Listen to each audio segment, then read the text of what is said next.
When my first children's book was published in 2001, I returned to my old elementary school to talk to the students about being an author and an illustrator. And when I was setting up my slide projector in the cafetorium, I looked across the room, and there she was, my old lunch lady. She was still there at the school, and she was busily preparing lunches for the day. So I approached her to say hello, and I said, "Hi, Jeannie, how are you?" And she looked at me, and I could tell that she recognized me, but she couldn't quite place me. And she looked at me, and she said, "Stephen Krasoska?" And I was amazed that she knew I was a Krasoska, but Stephen is my uncle who is 20 years older than I am. And she had been his lunch lady when he was a kid. And she started telling me about her grandkids, and that blew my mind. My lunch lady had grandkids and therefore left school at the end of the day. I thought she lived in the cafeteria with the serving spoons. I had never thought about any of that before.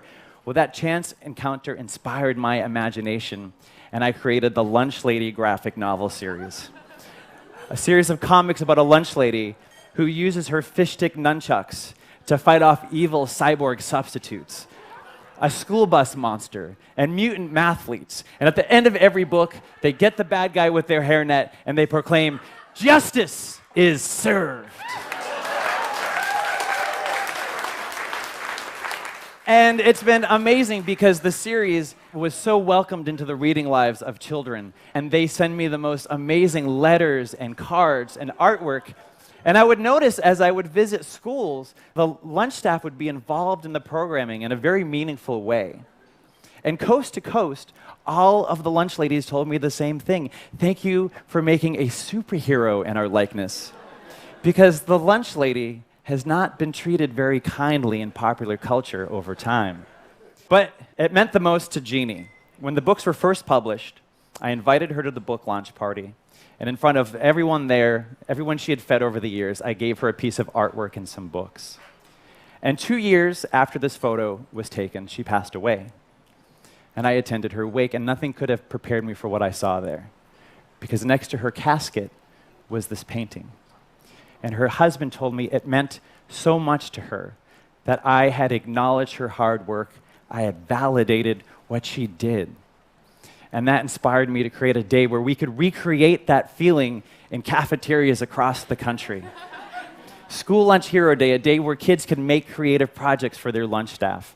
And I partnered with the School Nutrition Association, and did you know that a little over 30 million kids participate in school lunch programs every day? That equals up to a little over 5 billion lunches made every school year. And the stories of heroism go well beyond just a kid getting a few extra chicken nuggets on their lunch tray. There is Miss Brenda in California who keeps a close eye on every student that comes through her line and then reports back to the guidance counselor if anything is amiss. There are the lunch ladies in Kentucky who realized that 67% of their students relied on those meals every day and they were going without food over the summer. So they retrofitted a school bus to create a mobile feeding unit, and they travel around the neighborhoods feeding 500 kids a day during the summer. And kids made the most amazing projects. I knew they would. Kids made hamburger cards that were made out of construction paper. They took photos of their lunch lady's head and plastered it onto my cartoon lunch lady, affixed that to a milk carton, and presented them with flowers. And they made their own comics, starring the cartoon lunch lady alongside their actual lunch ladies. And they made thank you pizzas, where every kid signed a different topping of a construction paper pizza.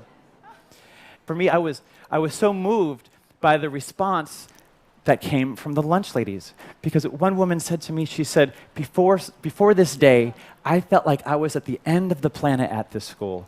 I didn't think that anyone noticed us down here. Another woman said to me, you know, what I got out of this is that what I do is important. And of course what she does is important. What they all do is important. They're feeding our children every single day. And before a child can learn, their belly needs to be full. And these women and men are working on the front lines to create an educated society.